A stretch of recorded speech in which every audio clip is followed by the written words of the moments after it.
ભારતીય વિચાર મંચ આયોજિત રાષ્ટ્રીય સ્વયંસેવક સંઘની શતાબ્દી યાત્રા નેતૃત્વની દિશા અને ભૂમિકા વિશે વ્યાખ્યાનમાળાના કાર્યક્રમમાં આપણી સૌની સાથે મંચ ઉપર ઉપસ્થિત રાષ્ટ્રીય સ્વયંસેવક સંઘના સહસર કાર્યવાહ ડોક્ટર કૃષ્ણ ગોપાલજી, ભારતીય વિચાર મંચના ચેરપર્સન રાજમાતા સૌભાંગીની રાજે ગાયકવાડજી, ગુજરાત યુનિવર્સિટીના vice chancellor doctor Nirja Gupta, ભારતીય વિચાર મંચના એક્ઝિક્યુટિવ ચેરમેન શ્રી અવધૂત સુમંત, આમંત્રિત સર્વે મહાનુભાવો, પ્રેસ મીડિયાના મિત્રો, સૌને મારા નમસ્કાર.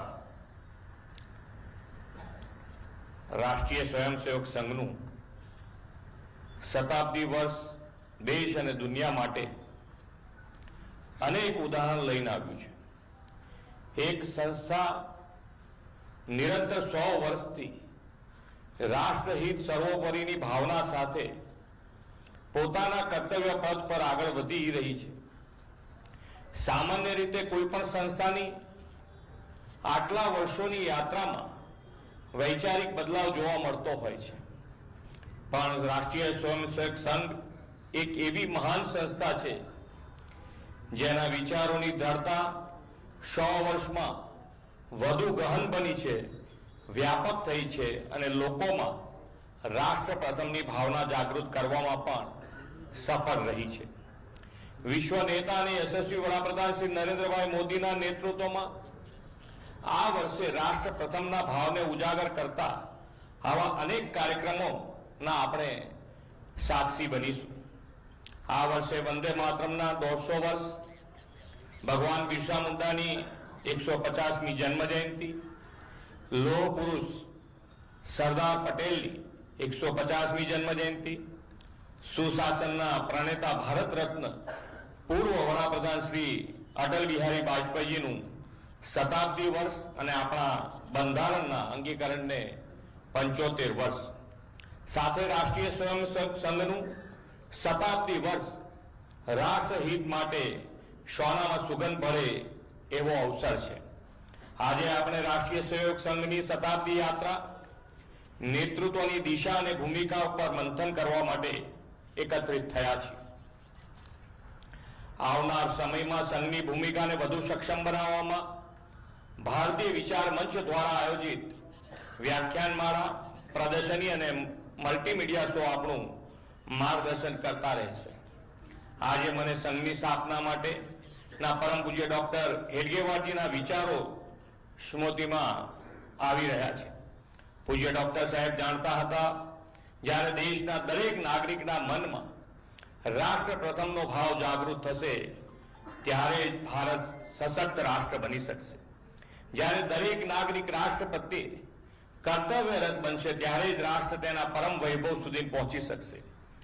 જાતિ, પંથ, ભાષા, ક્ષેત્રના ભેદથી ઉપર ઉઠીને રાષ્ટ્ર પ્રથમની ભાવ સાથે સંઘની સ્થાપના થઈ હતી. સમય જતા રાષ્ટ્રાય સ્વાહા ઇદમ રાષ્ટ્રાય ઇદમ નમમ સંઘનું બોધ વાક્ય બની ગયું છે. આદરણીય વડાપ્રધાન શ્રી મોદી સાહેબના શબ્દોમાં કહીએ તો જ્યારે કુંભાર ઈંટ પકવે છે તો જમીનની માટીથી શરૂઆત કરે છે, તેને તપાવે છે, આકાર આપે છે અને જાતે પણ તપે છે. પૂજ્ય ડોક્ટર સાહેબ આ જ રીતે સામાન્ય લોકોને રાષ્ટ્રીયતાનું વિઝન આપીને સમર્પિત સ્વયંસેવકો તૈયાર કરતા હતા. એટલે જ આજે રાષ્ટ્રીય સ્વયંસેવક સંઘ માટે કહેવાય છે કે સામાન્ય લોકો મળીને અસામાન્ય અને અદ્ભુત કામ કરી રહ્યા છે. સંઘની યાત્રામાં હંમેશા વ્યક્તિ નિર્માણ પર ભાર મૂકવામાં આવ્યો છે. જે વ્યક્તિ જેવો છે તેવો સંઘ સાથે જોડાય, વ્યક્તિ નિર્માણ બાદ રાષ્ટ્ર સેવામાં સમર્પિત થાય. આ પ્રકારે શાખાના માધ્યમથી દેશભરમાં સ્વયંસેવકોની ફોજ તૈયાર થતી ગઈ. શાખા જેવી સરળ જીવન કાર્ય પદ્ધતિ રાષ્ટ્ર નિર્માણનો મહાન ઉદ્દેશ અને વ્યક્તિ નિર્માણનો સ્પષ્ટ પથ આજ સંઘની 100 વર્ષની યાત્રાના આધાર રહ્યા છે.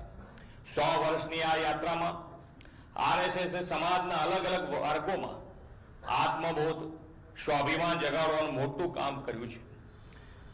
જ્યારે સંઘની સ્થાપના થઈ હતી ત્યારે ભારતની પરિસ્થિતિ અલગ હતી. 100 વર્ષ બાદ આજે ભારત વડાપ્રધાન શ્રી નરેન્દ્રભાઈ મોદીના નેતૃત્વમાં વિશ્વ બંધુની ભૂમિકામાં છે. એવા સમયે સંઘ પોતાના રચનાત્મક અભિગમ સાથે પંચપ્રણ પ્રસ્તુત કર્યા છે. સ્વબોધ, સામાજિક સમરસતા, કુટુંબ પ્રબોધન, નાગરિક શિષ્ટાચાર અને પર્યાવરણ, આ પંચપણ દેશ સાથે વૈશ્વિક પડકારોનું પણ સમાધાન આપે છે. સંઘના આ પંચ પરિવર્તન દેશનું સામર્થ્ય વધારશે અને દેશને વિભિન્ન પડકારો સામેનો સામનો કરવા માટે સમર્થ બનશે એવું મારું સ્પષ્ટ માનવું છે. આપણે સૌ વડાપ્રધાન શ્રી નરેન્દ્રભાઈ મોદીના નેતૃત્વમાં સંઘના સંસ્કારો સાથે આગળ વધીએ, પંચપર્ણને સાકાર કરીને વિકસિત ભારતના નિર્માણ માટે કટિબદ્ધ બનીએ, એ જ વિશ્વાસ સાથે વિરમું છું. ભારત માતા કી જય. વંદે માતરમ. જય જય ગરવી ગુજરાત.